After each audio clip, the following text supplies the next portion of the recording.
धाकड़ खबर बेखौफसुमा बेबाक अंदाज।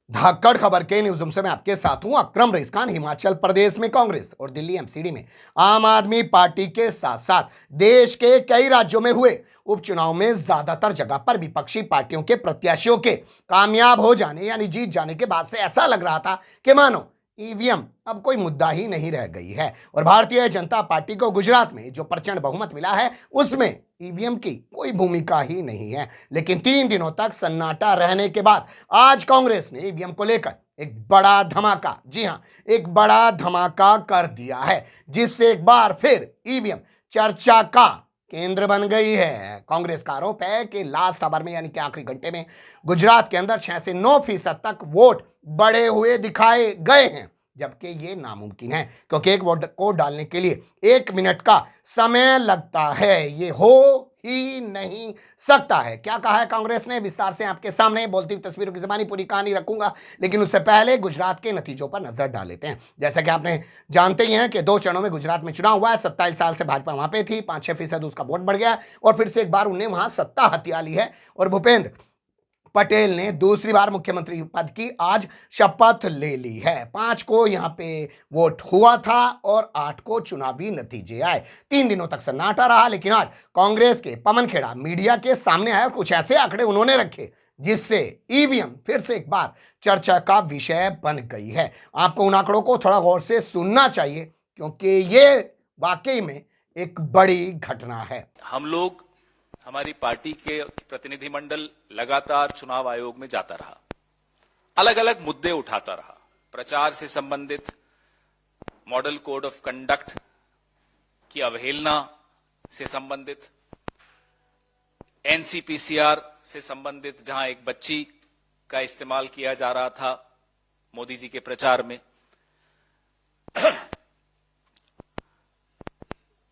न न्याय हो रहा है न न्याय होता हुआ दिख रहा है।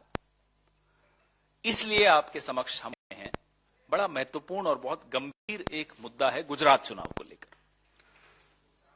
आप लोगों ने मीडिया में कुछ रिपोर्ट्स देखी होंगी, डरते डरते जो छपी हैं, कि आखिरी 1 घंटे में 16 लाख वोट गुजरात के दूसरे चरण के चुनाव में पड़े।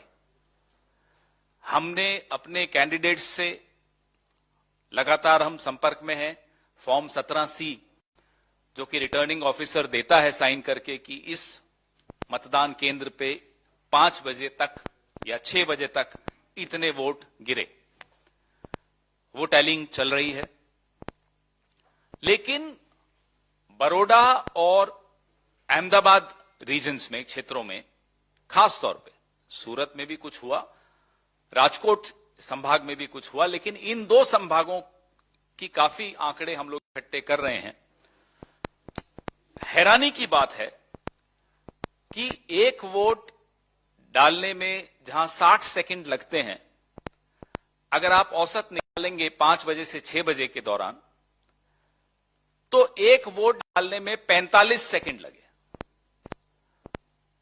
और एक बूथ पर अगर ये आंकड़े देखें तो बाहर अफरा तफरी मचनी चाहिए थी, बाहर ट्रैफिक जैम हो जाना चाहिए थे, बाहर माफ कीजिएगा स्टैम्पीड हो जाना चाहिए था। ऐसी कोई भीड़ थी नहीं। हमारे पत्रकार साथी कई वहां थे, हमारे अपने वर्कर्स थे जो लगातार कह रहे थे बड़ा फीका मतदान है, लोग निकल कर नहीं आ रहे हैं। लेकिन 5 बजे से 6 बजे के बीच में 6.5% बढ़ोतरी हो गई। तो इस दिशा में कुछ सवाल जो हम उठा रहे हैं चुनाव आयोग के सामने भी और आपके सामने भी और जनता की अदालत में भी। संजय पटेल हमारे एक उम्मीदवार, 144 रावपुरा बड़ौदा संभाग की एक सीट है, उससे हैं। 5 बजे उनके यहां 51% मतदान हुआ। वो अपने वर्कर्स के साथ अलग अलग मतदान केंद्रों पर उस वक्त घूम रहे थे, जैसा कि सारे उम्मीदवार करते हैं हर पार्टी के, और लोगों को प्रेरित भी कर रहे थे कि भाई निकलिए वोट देने, लेकिन 5 बजे के बाद, और भीड़ वो बताते हैं कि बहुत कम थी मतदान केंद्रों पर। 6 बजे 57.68% वोट हो गया। कहां से आया ये वोट? न संजय पटेल जी जानते, न कोई और उम्मीदवार जानता है, वो एक ही जानता है जो सबका मालिक एक है, कि ये आए कहां से ये वोट।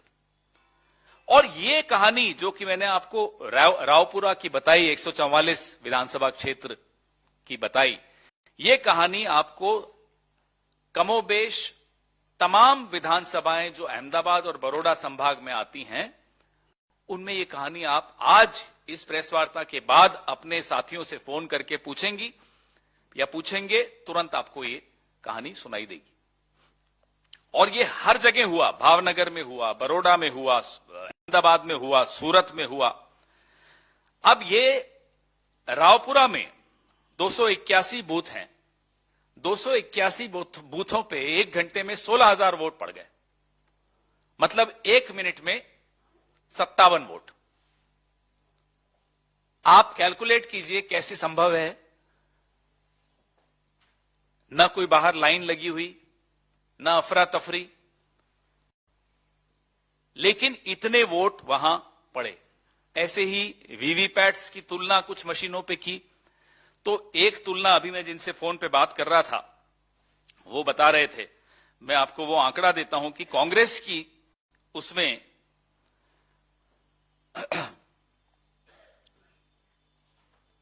वोट वहां 7 पड़े एक पार्टी को, वीवीपैट में 21 बार पर्ची निकली उस पार्टी की। आप जानते हो कौन सी पार्टी होगी। तो ऐसे उदाहरण हम इकट्ठे कर रहे हैं, लगातार कर रहे हैं। ये जो लोकल बॉडी इलेक्शन हुए थे उस वक्त भी एक ऐसा बूथ था, धोलका नाम का बूथ था, जहां 644 वोट पड़े थे और गिने तो निकले 2273 वोट। ये नया मॉडल आ रहा है, इच्छाधारी वोट। साहेब ने इच्छा कर ली, वोट पड़ गए। लोगों की जरूरत नहीं है, मशीनों की जरूरत नहीं है, वोटर की जरूरत नहीं है, पत्रकारों की तो जरूरत है ही नहीं, विपक्ष की जरूरत तो आप जानते हैं खत्म हो ही रही है, करना ही चाह रहे हैं ये लोग, विपक्ष मुक्त भारत बना ही रहे हैं। लेकिन ये जो चुनाव मुक्त भारत हो रहा है, लोकतंत्र मुक्त भारत हो रहा है, इस विषय में हम और आपको गंभीरता से आवाज उठानी होगी, नहीं तो बहुत देर हो चुकी होगी, सब कुछ लुट चुका होगा। वेजलपुर 1 घंटे में 8.14% बढ़ा। ये मतलब सोच नहीं सकते आप, इस तरह से बढ़ा। फिर कहा जाता है कि साहब टैलिंग में टाइम लगता है, टैलिंग। ये 5 बजे के आंकड़े आ चुके थे, उसके बाद कोई भीड़ नहीं थी। ये कौन सी टैलिंग हो रही है कि सीधा 8%, 6.5%, औसतन 6.5% पूरे गुजरात में बढ़ा। हम और आप, गुजरात, आप में से कई लोग मुझे वहां दिखे थे। वोटिंग परसेंटेज प्रथम चरण, द्वितीय चरण में कम हुआ था।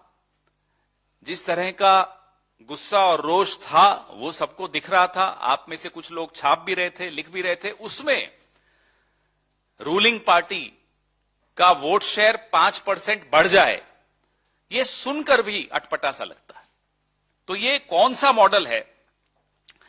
नरोडा में 5 बजे डिक्लेयर हुआ 45.25% वोट, 6 बजे हो गया वो 52.78%, 7.5%।